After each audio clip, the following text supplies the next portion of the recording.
finish this together. You want the old me? You got him. It's about damn time. Love hurts. Love Hurts is the latest romance action comedy film to hit theaters, and this movie's dropped right in time for the Valentine's weekend. The movie is directed by Jonathan Eusebio, and it stars Ke Huy Quan, who of course we know from The Goonies, Indiana Jones and the Temple of Doom, and then most recently in a significant role in Loki Season 2, and he won an Oscar for his role in the movie Everything Everywhere All at Once. So it's nice to see a nice resurgence into his career. I was hoping for the best for him in this film, and in this movie he plays Marvin, and Marvin is a realtor in Milwaukee who is really good at selling houses. But of course that's not all that he's ever done, because he used to work as an enforcer for his older brother in his older brother's violent gang. But as fate would have it, Marvin does not want that to be his job for the rest of his life, so he asked his brother to release him from this evil organization, and his older brother said he would. However, he needed to do one last job for him, and that last job was killing his fellow assassin named Rose. And yes, the female lead in a movie set around Valentine's Day is named Rose, and Rose is played by Ariana DeBose. So anyway, Marvin gets this job. He's got to kill Rose. He takes her out to this spot to bury her in the dirt, and instead he lets her go. He says, just don't ever show your face around here ever again. I don't want to kill you. I want to start doing the right thing. And so they separate, and he gets out of his brother's organization, and all is right in the world. He is selling houses in Milwaukee. Until of course Rose comes back one day and throws a monkey wrench in Marvin's perfect plan, and now Marvin's older brother is out for vengeance. And that's the best synopsis that I can give you for Love Hurts. If that sounds like a fun action comedy film coming out around Valentine's Day, well, it is playing in theaters now, and you can go check it out. Now, I am going to give you both my positives and my negatives next, but before I do, if this is the first time you found my channel, well, I would love for you to hit that subscribe button, check out all the different content that's on my channel. Maybe you like movie reviews just like this, or maybe you like Blu-ray talk or ranked list videos. I've got a little bit of everything on my channel, and I'd love for you to check it out. All right, guys, let's get into my positives and my negatives for Love Hurts. So I'll be honest with you guys, I really only have one positive, and that is because I try in vain to look for both positives and negatives when I do a review. I don't want to just blast a movie because I think it's horrible, and I don't want to say just perfect things about a movie because I think it's great. Like, I try to look for both things. I try to be fair and balanced when giving a review. So I was originally going to just not give this any positives because I really didn't like this movie, but I will say that it is fun seeing Ke Huy Quan make a resurgence, come back, because he is genuinely charming in everything that he does. And even though we are going to get into negatives that I have here in a second, and I promise there are a bunch of them, it was still fun watching him perform in this movie. And again, it's nice to see him get a resurgence into his career. Hopefully the next thing he picks is a lot better that surrounds him, because again, his performance in this movie, it was fun enough. You know what you're getting going into it, but I just like to watch him perform. So with that said, let's get into my negatives.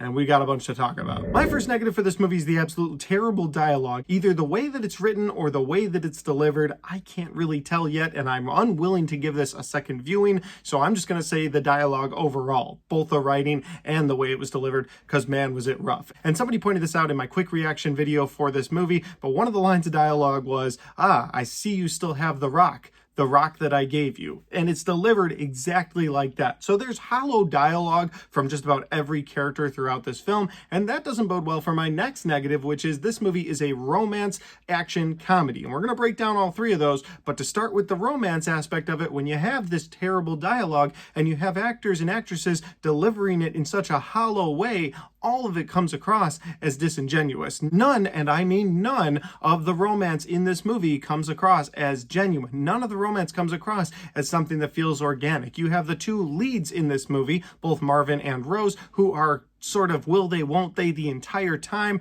They have past differences. He almost killed her at one point. He decided to let her live. But you have these past differences between the two of them. And throughout this movie, you can see the movie is heading towards, oh, well, they're eventually going to fall in love, because this is a film set around Valentine's Day. And if that was all there was and the rest was just action and comedy, maybe I could have let that slide, even though the dialogue was hollow throughout.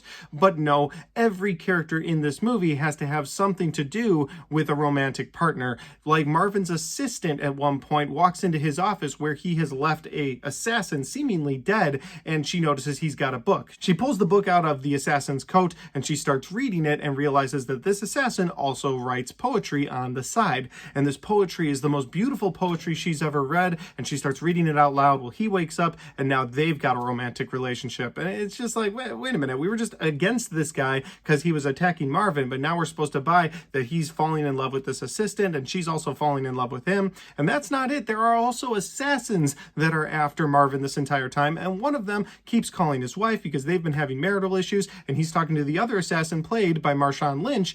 Yes, Marshawn Lynch, the NFL player, he's talking to him the entire time about his relationship. And again, the movie is set around Valentine's Day, so maybe they were trying to go for a bunch of will they, won't they romances, but it just came across as hollow and completely disingenuous. And that leads to my next negative, which is the comedy aspect of this action comedy romance flick.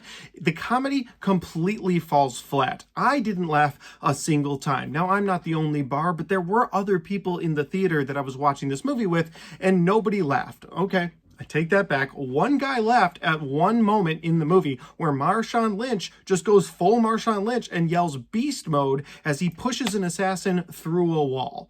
That happens. And the guy down the road from me, well, he thought that was the best thing he had ever heard because he started laughing. And I was like, well, you got one laugh out of my entire movie theater. But again, I think this comedy point goes back to my point about the hollow dialogue and the way that it's written, because none of the comedy comes across as funny. All of the comedy in this movie comes across as cringe. And I just had this problem in another comedy last month. So maybe I'm a snob when it comes to the funny side of movies, although if a movie can make me laugh, I will give it credit for that. And again, last month we had a film starring Will Ferrell that wasn't funny at all. Everything came across as cringe. And this is kind of the replacement that we've gotten in Hollywood lately, and I'm not trying to stand on a soapbox here and be against Hollywood. I enjoy movies, but lately comedy has been replaced with extreme cringe because they can't go all out comedy like they could 10 to 15 years ago. Some movies still do it. There are movies that I saw last year that made me laugh out loud, but those movies are very few and far between. So I feel like most movies these days,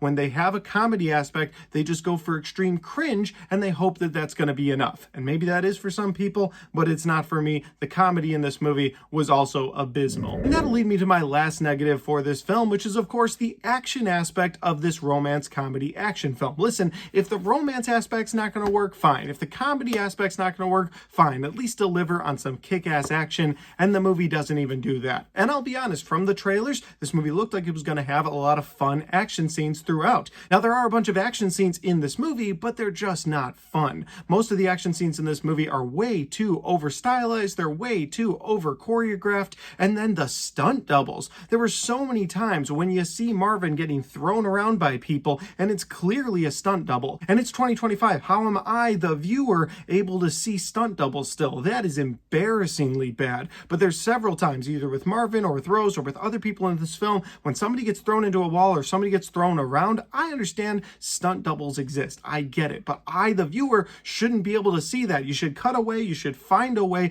to not have the stunt double just shown blatantly on the screen. So that was a big issue that I had with the action scenes. But the biggest issue I had, outside of the over-stylized, over-choreographed scenes, outside of the stunt double issues, and I caught that several times, the biggest issue I had with the action scenes in an action film were the fact that nobody takes any real damage. Well, one guy does. One guy gets shot right in the head. It's played as a laugh. Again, not funny. But everybody else in this movie, nobody takes real damage. For instance, at one point, Marvin wakes up. He's got one arm zip tied to this arm of the chair, and his other hand is knifed into the table. There's a big knife through his hand, keeping him pinned to the table that he's at. And he finds a way to break free of that and then fight the guys that he's currently fighting.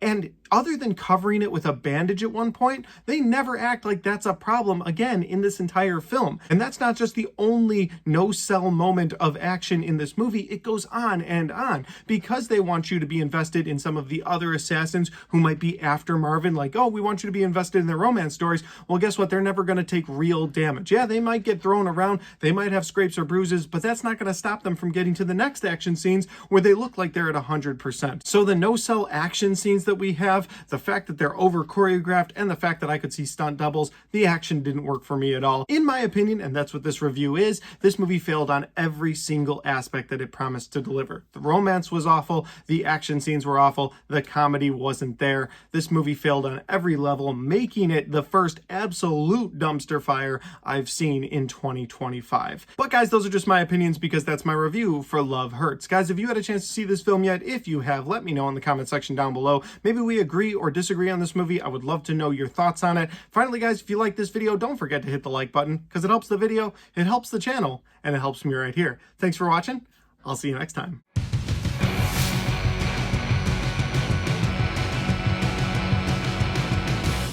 And guys, we got to the end of my Love Hurts movie review. If you watched this far, I appreciate that. I try to be as fair and balanced as I can. I try to give positives and negatives, but this movie was just an all-out dumpster fire. I don't know why I'm still talking about it. We already got the review portion done. Guys, if you want to see any of the other content on my channel, well, I've got all of my best and worst of 2025 so far right there, and I've got all of my 2025 movie reviews right there.